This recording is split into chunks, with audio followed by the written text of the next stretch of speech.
Ya, selamat pagi teman-teman semua. Di sini kami dari kelompok 5. Kami akan memaparkan hasil diskusi kelompok kami mengenai pengendalian dan juga pencegahan rabies. Mula-mula kami akan memberikan teman-teman semua tutorial bagaimana cara mencari jurnal di Scopus. Untuk teman yang bertugas, saya persilakan.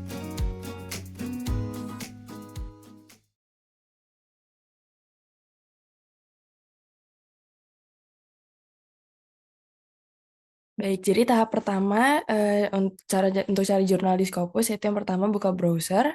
Di sini saya memakai Google Chrome, kemudian ketik di sini Scopus.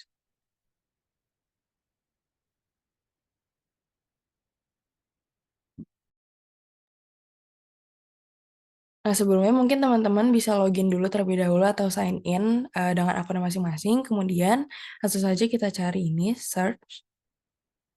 Kemudian ketikkan keyword dari teman-teman yang ingin cari jurnalnya, itu misalkan prevention and control of rabies.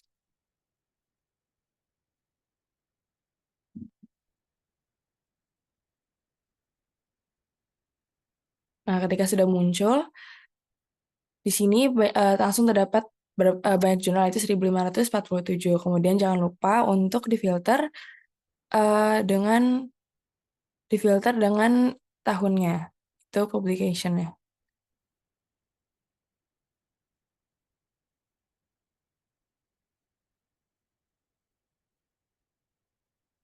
Yaitu tahun 2020 sampai 2023.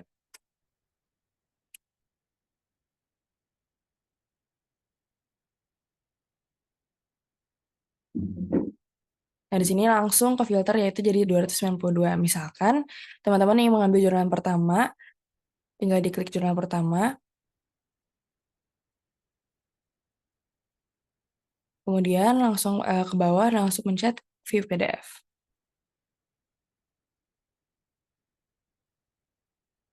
Lalu tunggu sebentar, kemudian langsung pencet download dan buka di Google Chrome. Seperti ini teman-teman, mungkin sekian untuk tutor cara pencarian jurnal di Scopus. Setelahnya saya akan kembalikan ke teman saya bertugas. Baik, terima kasih Cindy untuk pemaparan atau tutorialnya. Kemudian setelah ini kami akan memaparkan hasil review jurnal milik kelompok kami. Bisa dibantu untuk share screen PPT-nya.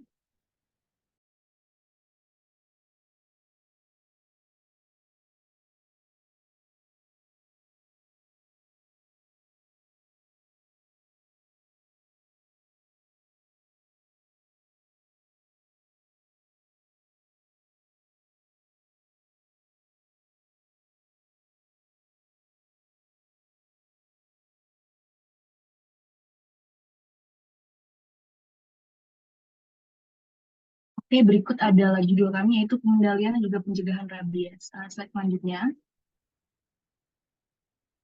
Ada berikut ada anggota kelompok 5, Manisha Azahra, ada Noval Yoga, Mia Gloria, Akaina, Narendra Dutta, Lucia Leoni, Engracia, Anja, dan juga Devi.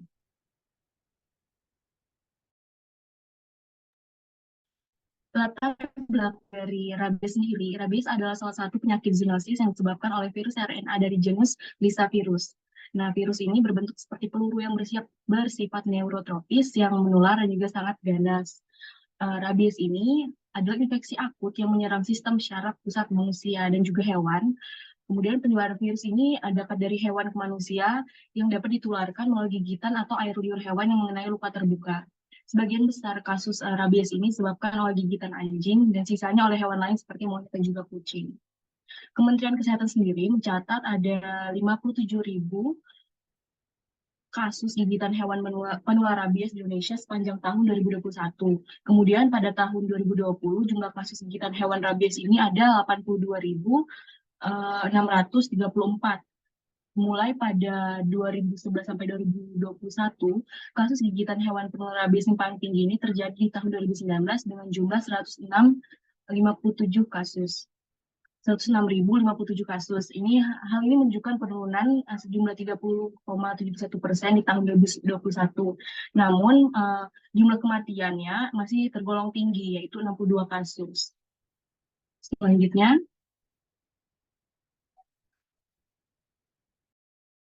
Baik, selanjutnya kita mulai dari jurnal yang pertama, yaitu berjudul Households Practice Towards Rabies Prevention and Control in Rural Nepal.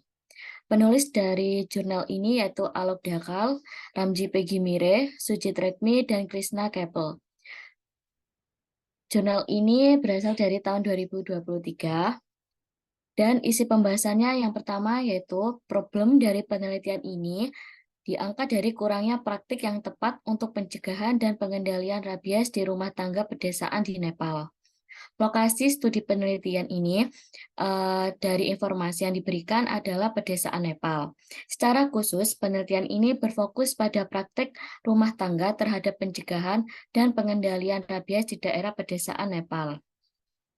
Afiliasi penulis termasuk Kampus Paklewa, Institut Pertanian dan Ilmu Peternakan, Universitas Tribhuvan, Bhairahawa, Rupandehi, Nepal. Studi ini kemungkinan memakai desain cross-seksional karena berfokus pada penelitian praktik rumah tangga saat ini terkait pencegahan dan pengendalian rabies. Survei yang terlibat dari penelitian ini sebanyak 308 orang yang menjadi responden. Dari jumlah tersebut, diambil 102 responden berasal dari Siraha, 102 responden berasal dari Parsa, dan 104 responden berasal dari Parasi. Penulis mengukur variabel demografi seperti wilayah, kepemilikan hewan, etnis, ukuran keluarga, pekerjaan utama, tingkat pendidikan, dan pendapatan rumah tangga. Dari jurnal ini dapat disimpulkan bahwa studi tersebut menunjukkan perlunya pendidikan dan kesadaran terkait praktik pengendalian dan pencegahan rabies di kalangan masyarakat pedesaan di Nepal. Temuan penelitian ini menekankan pentingnya perilaku pencarian pengobatan yang tepat dan peran anggota masyarakat dalam mengendalikan, mencegah, serta memberantas rabies. Next. Kemudian pada jurnal kedua dengan judul One Health Perspective on Sustainable Rabies Prevention in Thailand, a qualitative interview studi dengan penulis Kritkanda Kiratitana Olan dan Warangkana Koisowong Kriangkrai Tongkron Kwancai Kreasukon. Jurnal ini dibuat pada tahun 2022. Kemudian langsung saja pada pembahasan. Problem dari penelitian ini adalah perspektif One Health tentang pencegahan rabies jangka panjang di Kecamatan Bebas Penyakit di Chiang Mai, Thailand. Lokasi penelitian di Chiang Mai, Thailand di 3 kecamatan yang meliputi Mai Hia, San Klang, dan Soptia. Analisis data menggunakan studi kualitatif dengan wawancara semi-struktur pada 36 responden. Penulis mengukur variabel demografis meliputi jenis kelamin, umur, pekerjaan, pendidikan, dan agama. Nah, dapat disimpulkan bahwa pendekatan multidimensi dalam pencegahan rabies lebih efektif daripada pendekatan satu dimensi dengan melibatkan kolaborasi multisektoral dan pemangku kepentingan, di mana tema utama dibagi menjadi tiap subtema seperti melibatkan peran kerjasama pemerintah kota, seperti dalam menyelenggarakan kampanye rabies yang dibantu oleh kepala desa untuk memberikan informasi rabies dan mempublikasikannya kampanye melalui media komunikasi seperti TV, kemudian melibatkan sektor medis dan veteriner seperti mendukung kampanye rabies, memberikan vaksinasi rabies dan sterilisasi hewan serta tambahan peralatan medis, dan yang terakhir yaitu keterlibatan masyarakat merupakan salah satu faktor sosiokultural terpenting untuk intervensi berbasis masyarakat yang berpotensi mencegah penyebaran rabies di daerah endemik penyakit, khususnya rabies di Chiang Mai, Thailand. Next. Jurnal ketiga adalah jurnal yang berjudul Spatio-Temporal Heterogeneity and Determinants of Canine Rabies Evidence at Local Government Area Level in Nigeria, Implications for Prevention and Control, yang mana ditulis oleh Philip P. Sembuala, J. Scott Weiss, Nicholas J. Clark, Ishaya Teki, Shovan Chakma, David Shamaki, Abdullah A. Mamun, Charles E. Ruprecht, dan Ricardo J. Suarez Macalais yang ditulis pada tahun 2022. Nah, akar masalah mendasari munculnya penelitian ini adalah kurangnya alat yang dapat diandalkan untuk mengevaluasi kesenjangan terkait angka kejadian rabies di Nigeria, serta faktor-faktor apa saja yang berpengaruh pada akses masyarakat untuk layanan kesehatan masyarakat terkait rabies pada anjing, dan juga dampaknya bagi komunitas sekitar seperti gigitan anjing. Nah, studi ini dilakukan secara cross-seksional dengan data-data yang digunakan merupakan data terkait anjing yang diindikasikan terjangkit rabies pada Januari 2000 sampai tahun Desember 2018 yang dikumpulkan oleh NVRI selama 19 tahun terakhir dengan jumlah sebanyak 3.644 sampel dengan rasio antara anjing yang terjangkit dengan penduduk Nigeria sekitar 1:100.000. Nah, penulis meneliti faktor geografis, sosiobudaya, ekonomi, dan kaitannya dengan pelaporan bukti terjadinya rabies pada anjing di area pemerintahan lokal di Nigeria. Bisa di next, kesimpulannya ada di. Oke, jadi dalam artikel tersebut lalu dapat disimpulkan bahwa pelaporan kasus rabies itu seringkali bias karena dipengaruhi oleh beberapa faktor, yang mana termasuk faktor geografis, sosiobudaya, dan ekonomi. Nah, seringkali banyak kasus yang tidak tercatat karena yang pertama perlunya pengambilan biaya sampel, sehingga sulit untuk melakukan pengambilan sampel bagi masyarakat yang terkena gigitan anjing. Nah, oleh karena itu, untuk menyusun alat evaluasi yang dapat diandalkan terkait dengan kejadian rabies, maka penting bagi pemerintah lokal dan NVRI untuk memperhatikan dan mempertimbangkan faktor tersebut untuk melakukan surveillance rabies, terutama di wilayah urban dan padat penduduk di mana kasus-kasus banyak tercatat. Bisa di next mungkin. Selanjutnya ada jurnal yang berjudul Knowledge, Attitudes, and Practices Regarding Rabies and its Prevention and Control Among Bites Victims by Suspect Rabid Animals in China, yang ditulis oleh Dadan Lee dan rekannya. Jurnal ini dipublish tahun 2021 dengan pembahasan China memiliki jumlah kasus dan tingkat kematian rabies tertinggi kedua di dunia setelah India, sehingga menjadi faktor penelitian melakukan penelitian ini. Diasumsikan salah satu hal yang menyebabkan kejadian rabies tidak dapat tertangani ialah masyarakat yang masih memiliki tingkat pengetahuan dan sikap yang rendah tentang rabies serta langkah-langkah pencegahan dan pengendalian antara korban gigitan oleh hewan yang dicurigai telah terinfeksi oleh virus rabies ini. Untuk data dikumpulkan menggunakan metode wawancara dan dianalisis menggunakan studi kualitatif kepada 1.015 korban gigitan hewan penular rabies yang sedang berkunjung ke klinik pencegahan rabies di kota Wuhan, Cina. Pengukuran dilakukan berdasarkan variabel jenis kelamin, usia, tingkat pendidikan, dan pendapatan rumah tangga, serta terdapat juga variabel waktu gigitan hewan, riwayat vaksinasi rabies, dan waktu yang dihabiskan untuk RPC. Dapat disimpulkan, berdasarkan penelitian ini dapat disimpulkan bahwa penelitian ini menunjukkan perlunya pendidikan dan kesadaran terkait praktik pengendalian dan pencegahan rabies di kalangan masyarakat pedesaan di Cina. Untuk temuan penelitian ini menekankan pentingnya perilaku pencarian pengobatan yang tepat dan peran anggota masyarakat dalam mengendalikan, mencegah, dan memberantas rabies. Selanjutnya.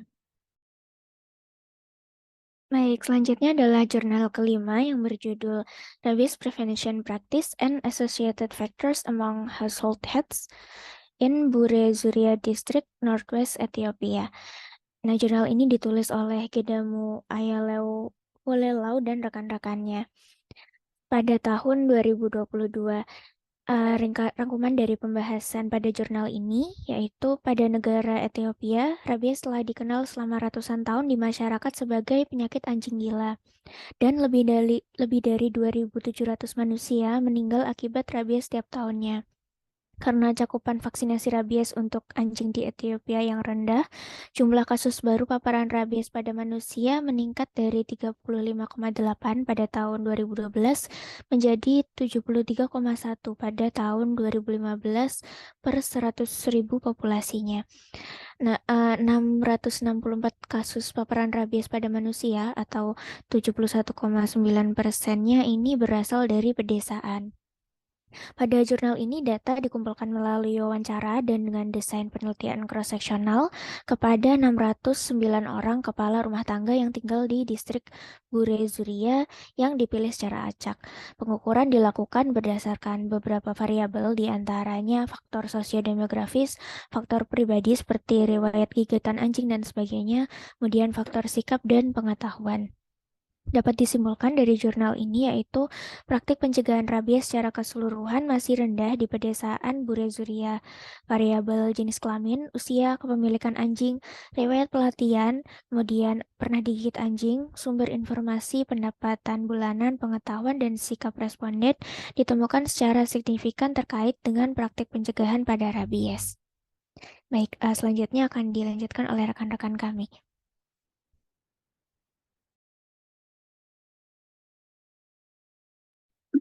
Kemudian ada faktor terjadinya kasus rabies.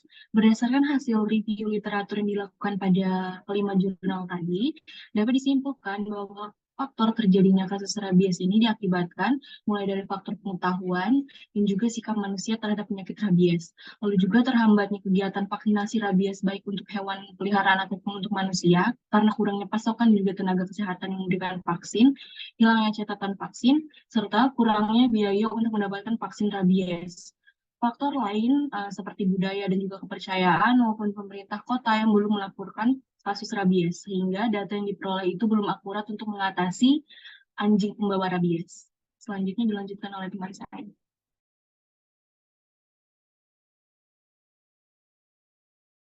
Lalu selanjutnya ada pencegahan dan pengendalian rabies, akan dibagi menjadi 3.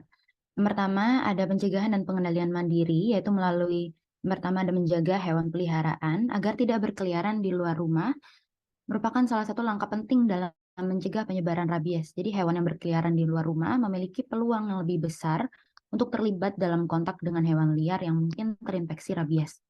Dengan membatasi akses hewan peliharaan ini, dapat mengurangi resiko terkena gigitan atau kontak dengan hewan yang membawa virus rabies. Lalu yang kedua ada menghindari kontak langsung dengan hewan liar, terutama yang memiliki potensi sebagai pembawa rabies seperti kelelawar, anjing, dan kucing. Meskipun merupakan hewan yang bermanfaat bagi ekosistem, beberapa spesies kelelawar dapat menjadi reservoir virus rabies. Jadi tak hanya kelelawar, anjing dan kucing pun juga berpotensi membawa virus rabies. Oleh karena itu disarankan untuk tidak menyentuh atau memegang hewan liar, serta menghindari melakukan kontak langsung dengan mereka untuk mengurangi risiko gigitan atau paparan virus rabies. Lalu yang ketiga ada menutup akses masuknya hewan liar ke dalam rumah dengan memeriksa dan memperbaiki celah atau lubang kecil di rumah yang dapat menjadi pintu masuk bagi hewan liar. Dan hal yang bisa dilakukan yaitu dengan memasang jaring pada ventilasi atau lubang udara untuk mencegah masuknya hewan yang berpotensi menyebarkan rabies. Bisa di next. Lalu yang kedua ada penanganan pada hewan liar maupun peliharaan. Yaitu yang pertama dengan surveillance terhadap hewan, terutama anjing liar dan peliharaan. Surveillance terhadap hewan liar dan peliharaan ini dilakukan terutama pada anjing melalui beberapa parameter. Salah satunya adalah perubahan perilaku mendadak. Berdasarkan indikator perubahan perilaku, setiap hewan yang menjadi agresif secara mendadak, menggigit orang tanpa adanya provokasi, berliur berlebihan, dan atau menunjukkan gejala rabies akan didata dan dieuthanasia. Hasil dari surveillance ini nantinya akan digunakan dalam membuat pemetaan resiko terjadinya rabies. Yang kedua, ada vaksinasi terhadap anjing. Vaksinasi ini dilakukan kepada anjing, baik liar dan peliharaan, yang masih sehat untuk menghindari terjadinya rabies pada anjing.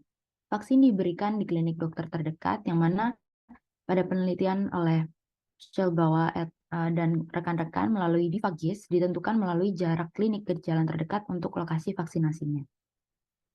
Bisa di next. Lalu untuk yang terakhir ada kolaborasi berbagai sektor, yaitu pertama dengan melakukan kerjasama dengan pemerintahan kota, sebab pemerintahan kota ini memiliki peran besar dalam pencegahan dan pengendalian penyakit rabies. Kegiatan pengendalian rabies ini juga telah didesentralisasikan dari pemerintahan pusat ke tingkat provinsi sampai ke tingkat daerah dengan tindakan pengendalian nasional yang memungkinkan pemerintah kota untuk menjalankan kampanye rabies. Jadi kampanye rabies ini diselenggarakan oleh pemerintah kota setiap tahunnya dengan melibatkan pemangku kepentingan seperti Pemda dibantu oleh kepala desa untuk memberikan informasi rabies dan mempublikasikannya melalui media komunikasi seperti TV. Lalu kedua ada keterlibatan sektor medis dan veteriner. Instansi yang membidangi kesehatan masyarakat dan kesehatan hewan memberikan kontribusi penting dalam pengendalian dan pencegahan rabies. Keterlibatan sektor medis dan dokter hewan memungkinkan komunitas ini memperoleh manfaat yang besar dan kolaborasi antara para profesional yang terlatih dalam berbagai disiplin ilmu dan keterampilan dalam melakukan pengendalian dan pencegahan rabies. Sektor kesehatan masyarakat dan dokter hewan bekerja sama dengan pemerintah untuk mendukung kampanye rabies dalam memberikan vaksinasi rabies dan sterilisasi hewan, serta tambahan peralatan medis dalam mendukung pengendalian dan pencegahan rabies. Lalu yang ketiga, ada keterlibatan masyarakat. Keterlibatan masyarakat dalam mendukung pengendalian dan pencegahan rabies jangka panjang juga sangat penting. Masyarakat yang aktif berpartisipasi dalam pertemuan dan kampanye rabies akan menciptakan dan menjadi bagian dari komunitas bebas penyakit. Keterlibatan masyarakat ini merupakan salah satu faktor sosiokultural terpenting untuk intervensi berbasis masyarakat yang berpotensi mencegah penyebaran rabies di daerah endemik penyakit. Oleh karena itu, keterlibatan masyarakat sangat membantu pemerintah dan sektor medis dalam melakukan pengendalian dan pencegahan penyakit zoonosis, khususnya rabies pada masyarakat. Bisa di next. Ya, selanjutnya adalah kesimpulan. Jadi, rabies adalah penyakit yang disebabkan oleh Lissa virus dari famili Rhabdoviridae yang dapat menyebabkan kematian. Rabies dapat ditularkan melalui beberapa hewan seperti anjing, kucing, rubah, serigala, kelelawar, rakun, dan sigung melalui air liurnya. Berdasarkan hasil literatur review, faktor terjadinya kasus rabies diakibatkan dari faktor pengetahuan, kemudian terhambatnya kegiatan vaksinasi rabies, hilangnya catatan vaksin, kurangnya biaya untuk mendapatkan vaksin, serta budaya, kepercayaan, dan peran dari pemerintah dalam menangani rabies. Next.